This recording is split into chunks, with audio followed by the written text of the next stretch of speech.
This is Patrick is now 7.5 months post-op from his left total shoulder replacement. You can shoot over to there. That is his X-ray. He has an eclipse stemless total shoulder. Patrick, if you don't mind, lift up both of your arms. Just show me what you got both. Come back down. Reach behind your back.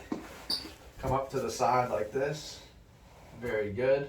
Go like this. Elbows keep touching and roll out. Very good. He is a trained conductor.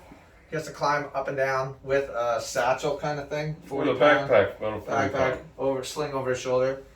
Have you had any problems as far as daily living things now? No. Can you sleep at night? Like a log. Was that a problem before we did this surgery? Yeah, sometimes. What was the biggest problem you were having before surgery? Just going like this.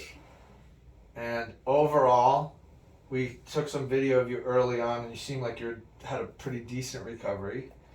If you had to say this was like what you heard, it was going to be like easier than you heard what you were going to be like. And overall, how did you end up? Is it all the horror stories about, you're not going to be able to do this, you're not going to be able to do that? Is there anything you can't do? That's what I want you to tell me. There's nothing that I can't do so far. Okay.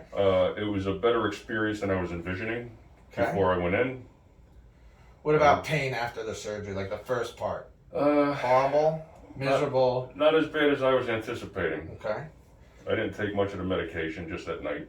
How long did you take pain medicine, like the narcotic stuff for? Well, you gave me the first prescription, and I used half of it.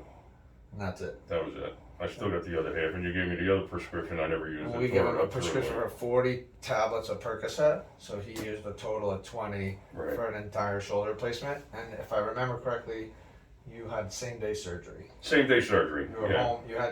You came in with the shoulder that you had, and you were home that night with the new one. Right. I don't know what time you sent me home, but it was like 3-4 hours I was in and out.